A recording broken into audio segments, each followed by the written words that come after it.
Welcome to Bonn Park. I'm Sarah Geidlinger. And I'm Marshall Ward. And I'm Dr. Erica Shelley, a beekeeper scientist from Best for Bees. Welcome to Bonn Park. Welcome to Bonn Park. Welcome to Bonn Park. Welcome to Bonn Park. Welcome to Bonn Park.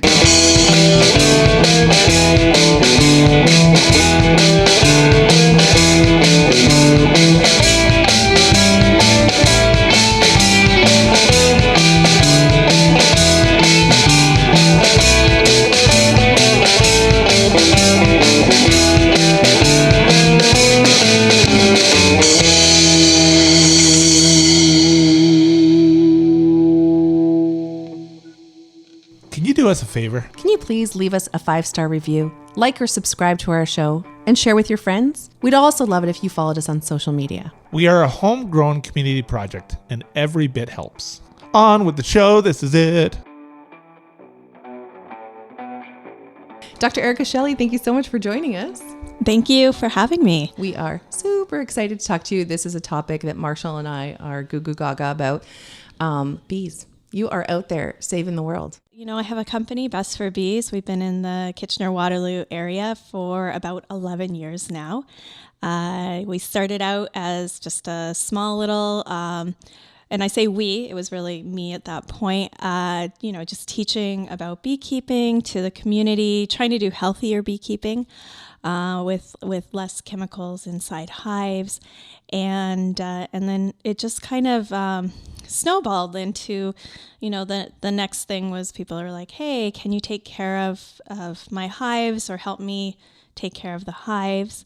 And I was like, oh yeah, I can share my knowledge with you. And then it was companies coming to me and saying, hey, we would love to have hives on our rooftops or at our locations. So we have hives. Our first, big rooftop hives were Manulife over on King Street. They've been there, I want to say 5 years or so. And we have hives at the Kitchener Public Library. We're putting hives up on Google this coming summer. And then some smaller businesses as well. And so, that was kind of that next step. And then, just people talk. And so we started doing research for seed companies and farmers looking at honeybee health. And this is where there was an intersection between me as a beekeeper and me as a scientist. And I never had imagined, I got into beekeeping probably the same reason that the majority of people get into beekeeping. I just wanted honey, and I was like, oh, it'll help the bees too, but honey really was the big motivator. And then all of a sudden this science background that I had was, turning out to be really useful to do these studies in terms of honeybee health. And then the University of Guelph recruited me to help out with a project they called the Inspencing Project, and it was Dr. Peter Kevin at the University of Guelph who I'd known from being on the board of Bee City Kitchener. And he tried for a couple of years to get me to come work on this project.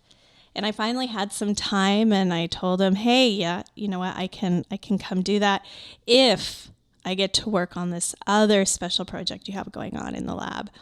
And that project was working with bumblebees using touchscreen technology. So I really was interested in that. The other project I was kind of like not super excited about.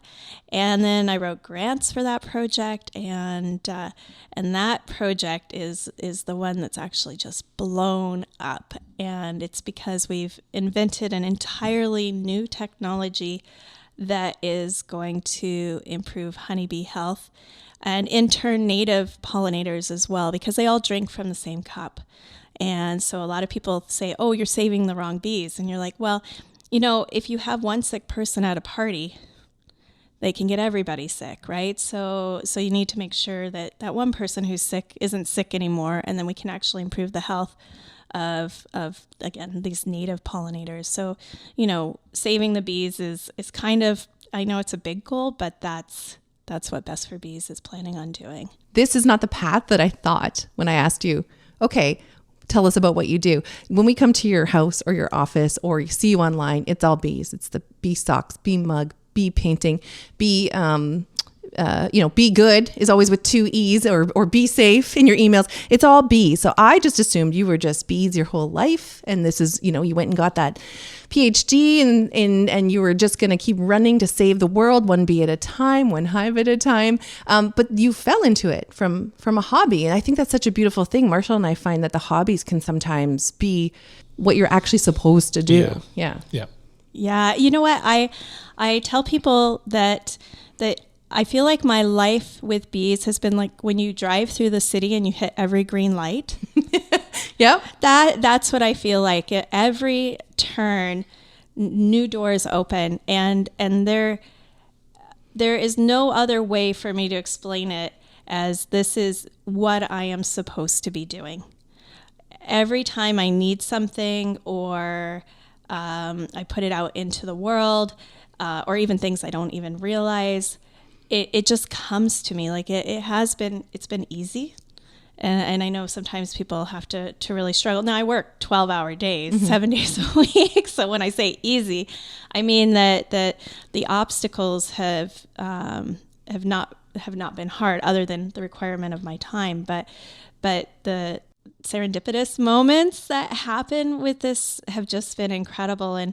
And I explain it in terms of, you jump into, on a tube into a river, and you don't actually know where you're going. There's these curves and everything, but you just kind of let things guide you in the way to go, instead of like forging a path that would be difficult. And so in terms of just riding this river, this is where it's taken me, to this place where I'm having conversations with people in Australia like every other day, and people from around the world, and the biggest experts, and like it's not something that, as somebody who does have my PhD, I had my PhD by the time I was 25. So I was the person who had planned out every single step of my education, and I knew exactly what I was going to do. But in recent years, I've just allowed myself to, kind of listen to where I need to go instead of deciding where I need to go. The first time I heard about bees on top of a building was a couple of years ago when I saw Conestoga Mall had bees.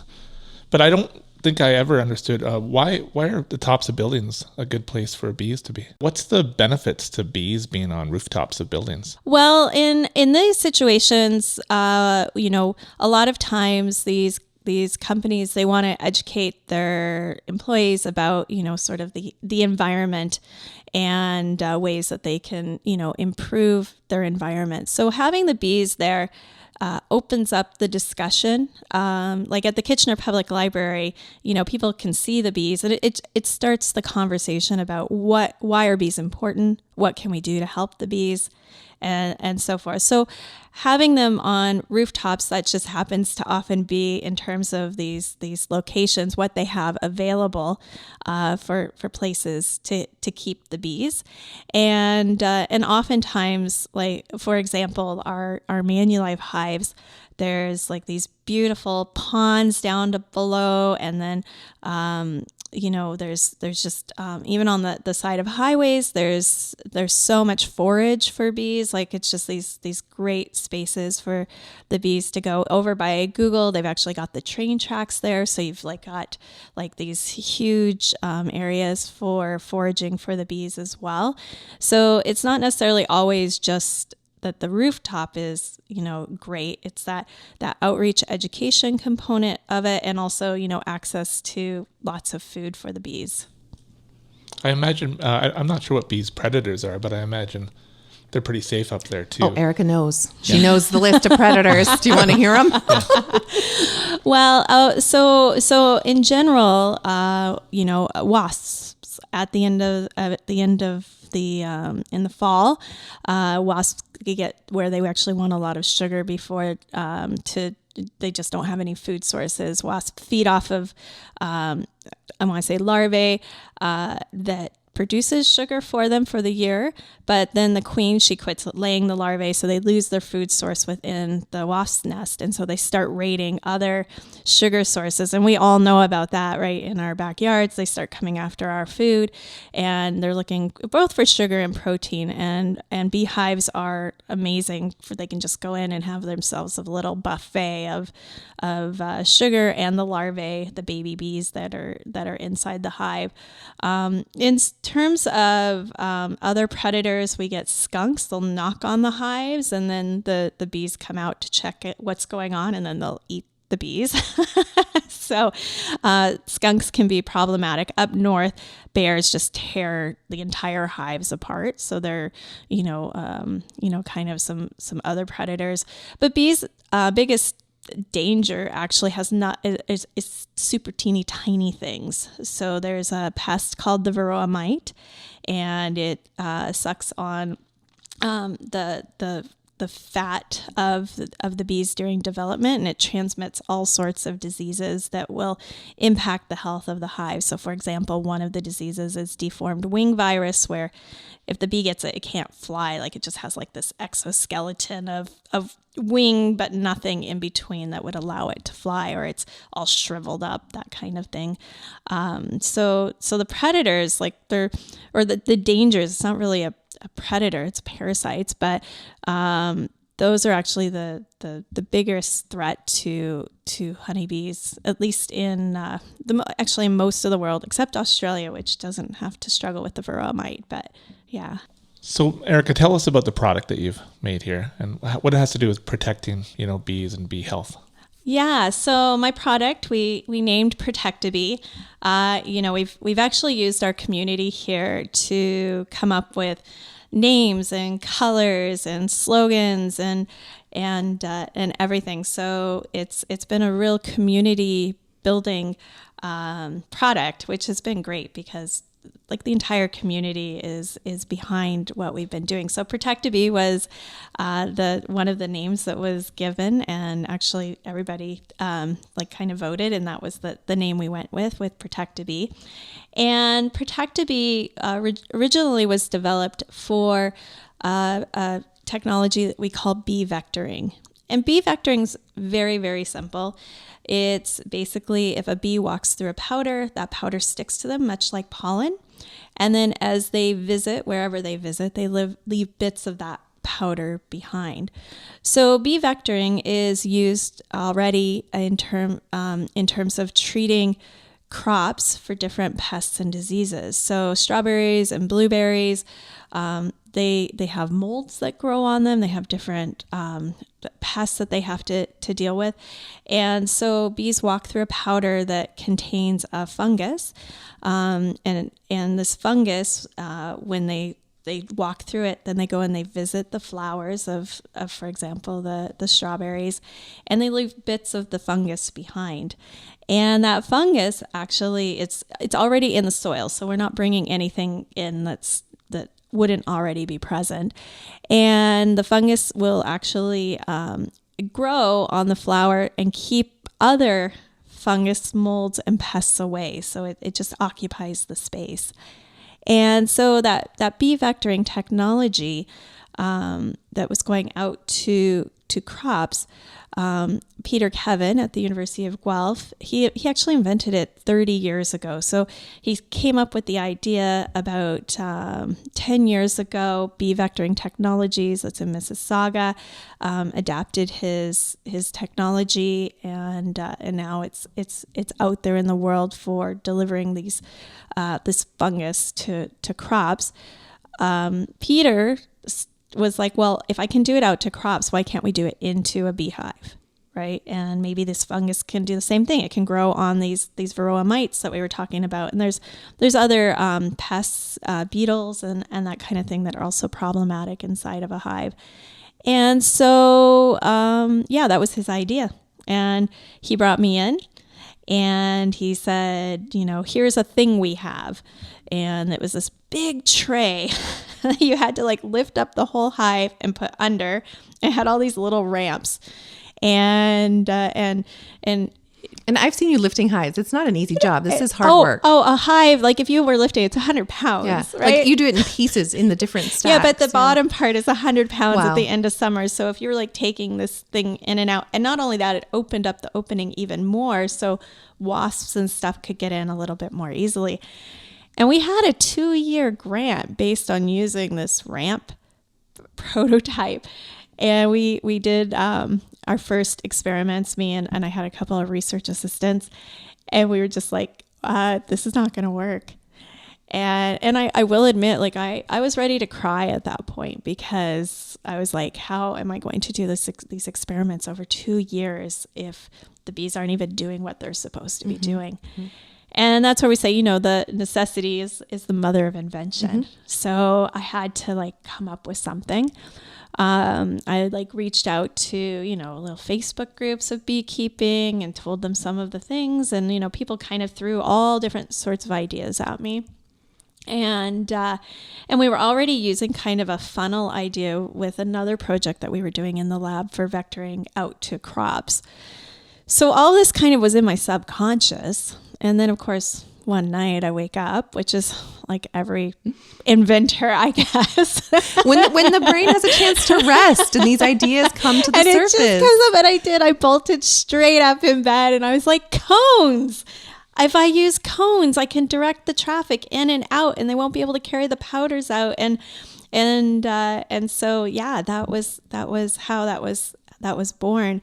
And so we tested the cone technology over 2 years, and with the bees are vectoring it great. I've made different kinds of modifications that actually, if you go to our site, you will not see the modifications. So they're, that's sort of our patent pending portion of it.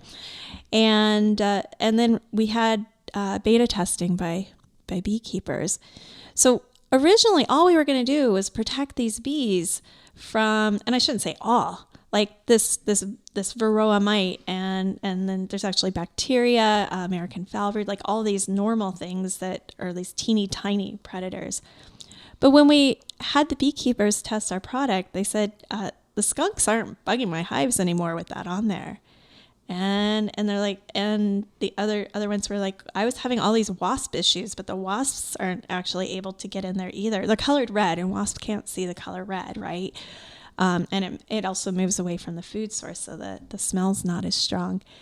And that was like this aha moment, like, oh my gosh, like we literally, even though we'd already named it Protected Bee because we were doing the bee vectoring, we now had something that was actually protecting the bees from all the little teeny tiny things, and then the bigger things too. And and we realized too, before we even had gotten everything done with bee vectoring, that we could release it to beekeepers because we had that physical device that would actually protect the bees from these bigger critters. And this is like, so for non-bee keepers or bee curious people, the bottom of the hive is normally sort of a piece of wood with a cutout opening where the bees will enter and exit. Or if you're shutting down the hive, as I've learned, just a solid piece. But this is something that the bees glue shut with. What do they glue shut this stuff with? Propolis. And you have to crack all of these things open. Very often they're sort of like different sizes. It's not necessarily a perfect science, even though the bees are perfect scientists and engineers. But this little system, this Protected Bee thing, is like, hey, bees, in here, out here. And then I learned this crazy thing when I was filming. We'll get to that part later. Is that the bees will actually like carry their dead out of the exit and keep their hive clean. I didn't realize that bees did this. It never crossed my mind what they might do with dead bees. So they're keeping that, they're doing all this hard work and keeping them out, and then they're talking to each other, and they know which way to go. It's wild. And then this is like a lightweight, sorry, it sounds like I'm selling, but it's like a lightweight, easy to slide in and out drawer system. Tell me if I'm getting any of this wrong. Instead of this like big piece of wood that you have to crack in and out of this hive and disrupt everything. Yeah. So, I mean, there's actually, to have as many products as as it would take to prevent the robbing and to do the bee vectoring and to do what you're talking about, the entrance reduction, which we do in the winter, or if there's issues. Like we're taking like 5 or 6 products and we put them all in one. So we call it all-in-one device. And yeah, it literally just hangs on the front. So there's zero disturbance to the hive. So basically what it does is it makes the bees happier. It makes our beekeepers it makes it easier for them just to do everything.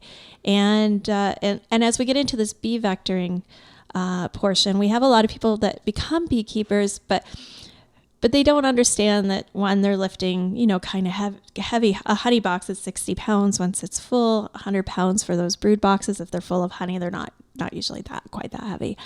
And they don't realize that every time they open it, there's, the bees are going to get a little agitated and they maybe don't even know what they're doing. Like there's a lot of complication around it that by putting this on the front, we've made it easy. And our system also includes mentorship, right? Where we'll be telling people, what to do, when to do it, and how to do it, and why, right? We're going to be integrating the science and really just making it easy. And what we call people who get bees and don't really take care of their bees, we call them bee-havers. And what we want to do is we want to take those bee-havers and make them beekeepers, because bee-havers are just as dangerous to bees as unhealthy bees. Because if you're just having your bees and you're not monitoring their health, they are in agricultural, they're not in like, they're not like just wild bees that are in a tree kind of thing. Like they have to be taken care of because, they're honestly have not, evolved very well in our systems, right? So having 6 bees means that if my neighbor has sick bees, then my bees are getting sick and the native bees are getting sick. So we want to turn these bee-havers into beekeepers. And the Protect a Bee system, and I don't mean to sound like I'm selling this, but well, it's your it's my baby. It's your creation. But it does that. We will be able to turn those bee-havers into beekeepers, and that's how we're going to, improve the health of all bees, is by, basically leveling up all of our beekeepers so that they're doing the right things. Marshall, let's take a moment to hear from this week's sponsor. It's actually us. We have another podcast called An Unscripted Spectacle, Wrestling with Wrestling. Here's Colin Hunter of Kayfabe News to tell you all about it. Welcome to An Unscripted Spectacle, Wrestling with Wrestling. I'm Colin Hunter from Kayfabe News. Marshall is utterly obsessed with professional wrestling. Sara is utterly perplexed by professional wrestling. On each episode of An Unscripted Spectacle, Marshall and Sara talk with a different guest from the world of wrestling. Promoters, referees, journalists, and current and past stars of the Squared Circle, to talk deeply about the strange magic of professional wrestling that has enchanted Marshall his whole life. Can they turn Sara into a fellow connoisseur of professional wrestling? She'll need some convincing.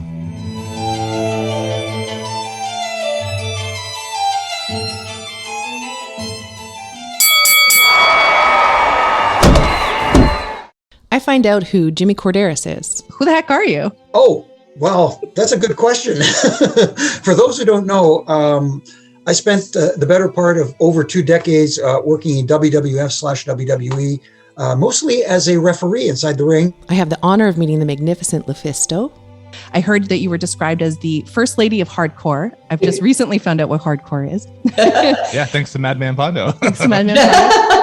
When I've learned that I was going to be inducted, it was like, it is now my time to tell the story of women's wrestling. Because so many times I've heard, oh, this is the first time this happens in women's wrestling history. And I'm like, no. I learned all about the storytelling and writing process from Tom Casiello. Yeah, I was in soap operas for 14 years. I was at Young and the Restless last. That was from 2009 to 2011. And so I thought, I'll go in for the interview. I'll be honest with them. If I blow it, I blow it. Not the end of the world. And I was there for 6 years. And I rose up the ranks to managing lead writer.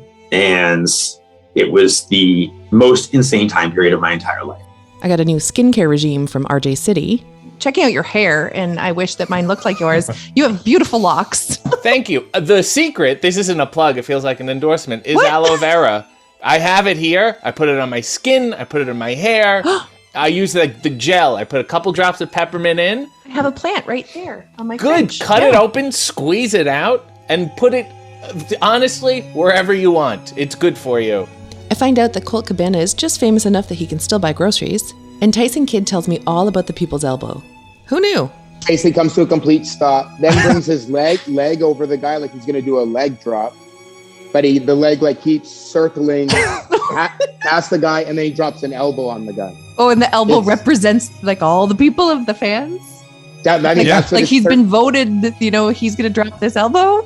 Well, like he started calling himself the people's champion, and then that move just became the people's elbow. And then there's also, as you know, there's the people's strudel.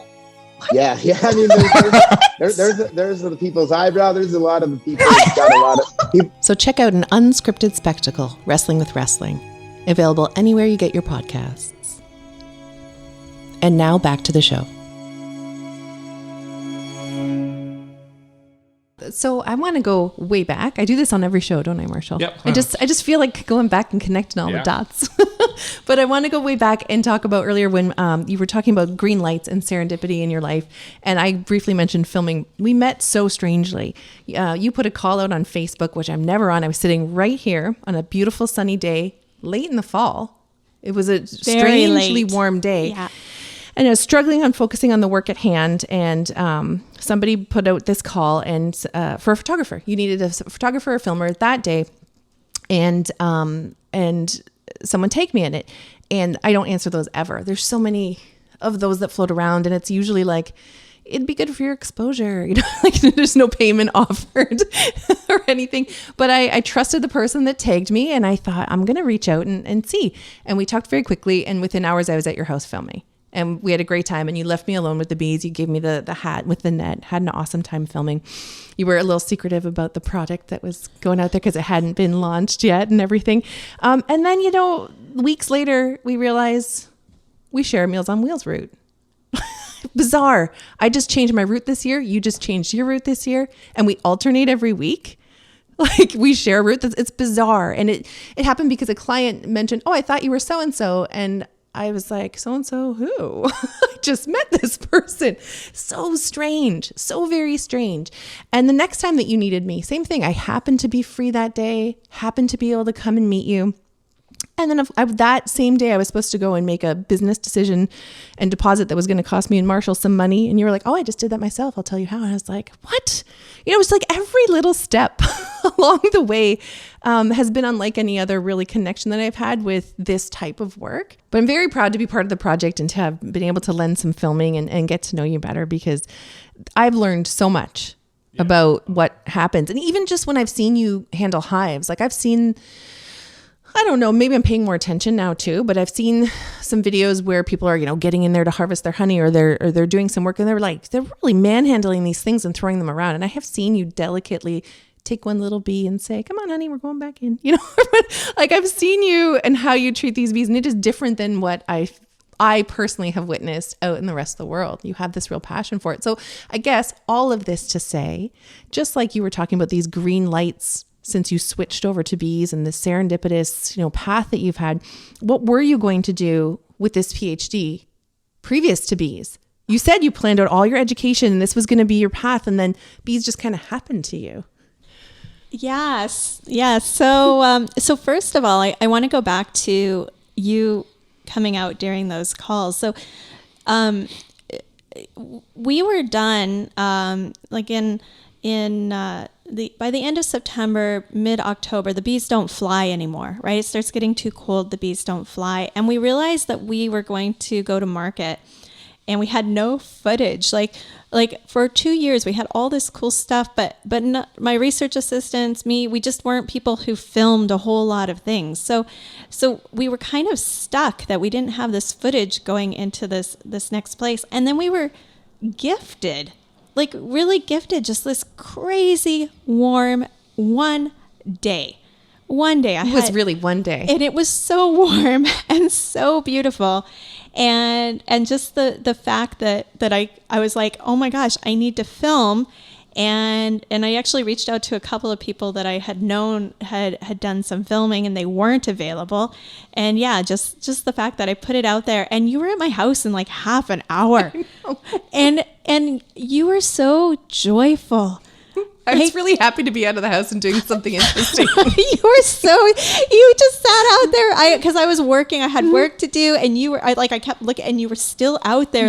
You just were so passionate about what you were doing, and I could just see how happy you were. And you were like, I can come back tomorrow. And I did. I had to. Because it was still going to be warm. And I don't leave my stuff anywhere. Marshall sees me pack up my stuff. I'm very careful. I left my tripod in your backyard and had to come back anyway, which is bizarre also. Oh, yeah. And there's like a saying, I think like a Polish saying, where if you leave something behind, it means that you want to come back. Yeah. So. And I would say Sarah always goes the extra mile to get things right, you know? Thanks, man. Oh my gosh, she really does. Really, really does. Like I have to say, like we had, our footage was so much, I couldn't access it. Like it was, she like just phenomenal. Like just such a great experience working with you. Jeez, thanks guys. Find her at sarahgeidlinger.com. That's actually true. That's where you can find me. Or sitting in this spot waiting for people to Facebook message me for fun projects. Just apparently, which you don't do. And then, but then it happened again, right? Like we just got, and that was in December. That was in December.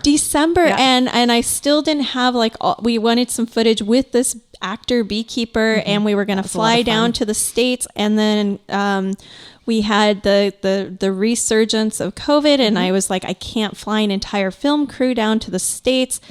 I'm gonna have to like cancel this. And literally that day when we realized we were gonna have to cancel that trip, the very next day was another warm day, and I just sent Sarah a message, and she's like, again, like, I don't know, an hour later or whatever, she's got everything ready, and yeah, right, it was all right. Like she was like, I'm gonna do it from this angle, and just so much great footage. Thank you so much. I had a lot of fun doing it. Was the plan originally, as Sarah asked, to study spiders or something else? Oh yeah, right. We were talking about what you were going to originally do. Okay, so if we go way back. So I went to Johns Hopkins University, which is like ridiculously priced university. And I worked with some of the greatest geneticists of all time, and, people who were pioneers in the field of genetics. So I actually have my PhD in molecular and medical genetics.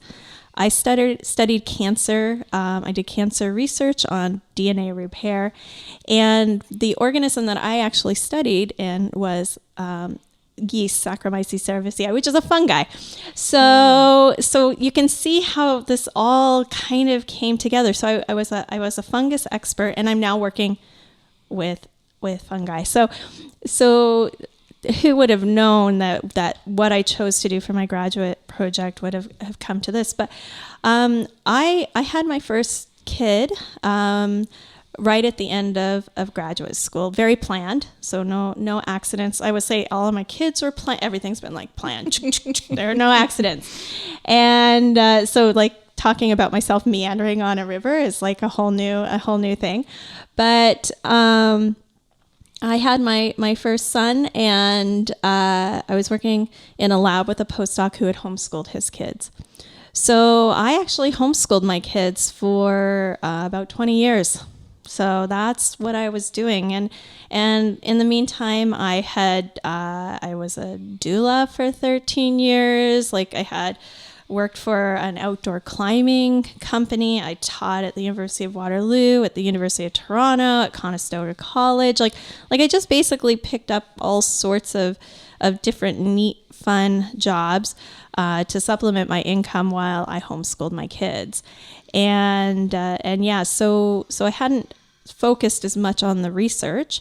Still tied in with that community though. I never left it, but not the strong research component. So when I picked up beekeeping, it was because we went to a little homeschool presentation of somebody who had bees, and you're like, I can do that. I honestly had never thought of keeping bees before that moment. Like, it wasn't like it was in the back of my head and I needed someone to introduce it. Try this. No. I like went there and I was like, honey, I love honey. I'm going to order some bees. So I left and called and ordered two packages, or nukes of bees is what we call them.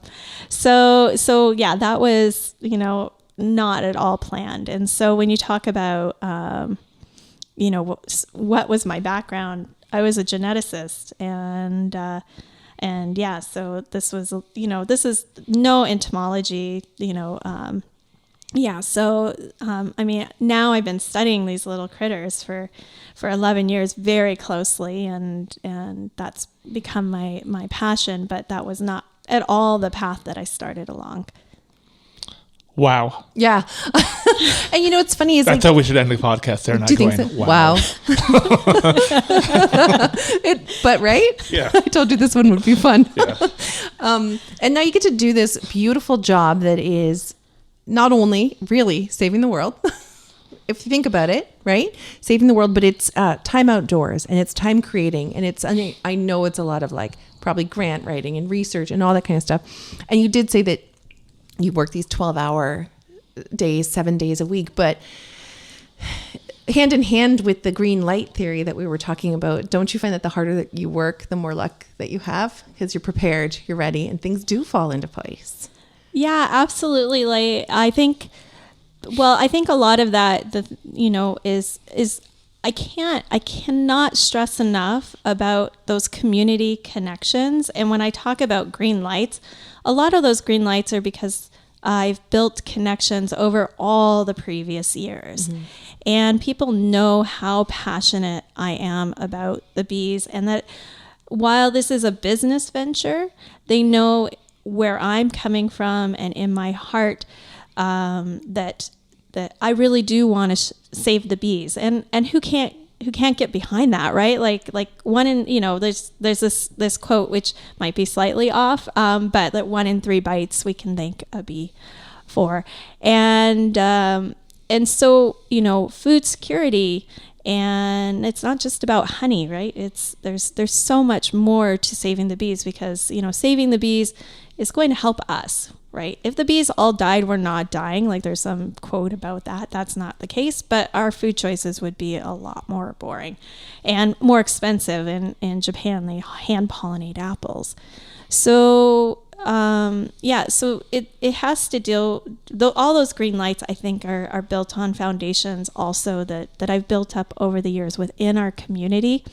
I feel like I have KW behind me in this. We have, we have investors. So people have put in, just little chunks of money to help us, move forward with our research and our advertising.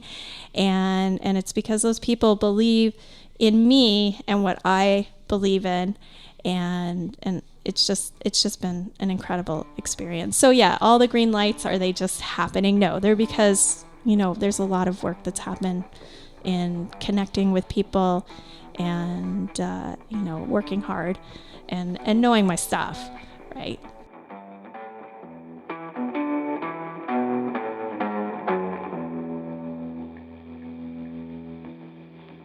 Bonn Park is made possible with the support of the Kitchener Public Library and the Kitchener-Waterloo Community Foundation. Our show is produced by Sarah Geidlinger and Marshall Ward, with audio engineering by Sarah Geidlinger. Bonn Park's original music is by Alan Lung.